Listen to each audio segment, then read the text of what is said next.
Howdy crew, something that I think will help y'all if y'all starting a welding rig. Let's get to it.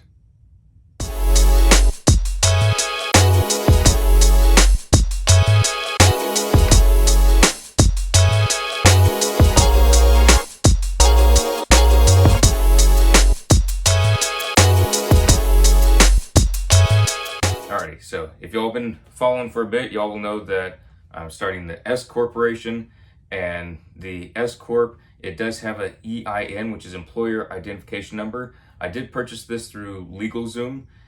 You could use your social security number with that.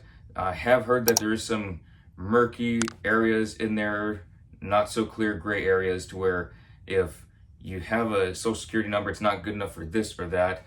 And I've found that to be true with different things, going to the bank, Ford asking for it for the truck, just different companies left and right saying for the EIN.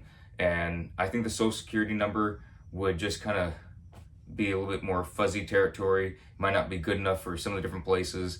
So I do think that is a good idea.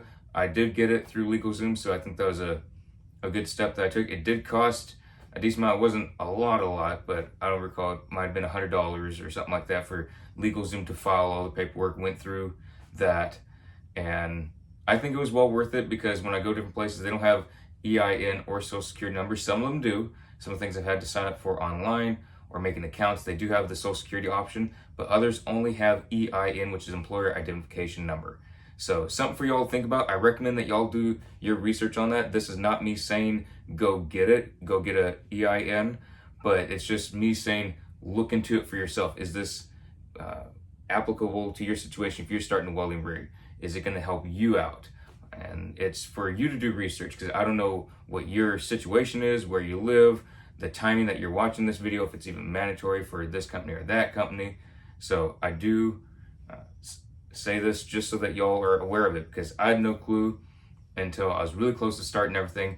But I do think it is something that is well worth looking into. Even if you think you most likely won't need it, just look into it, look it up on the interwebs, and go ahead and check it out, just so that y'all have peace of mind that you know you do or don't need an employer identification number. And it's just a heads up, just something that I thought would help y'all out, and maybe might be very beneficial, or it might help y'all save a little extra money that y'all don't need it.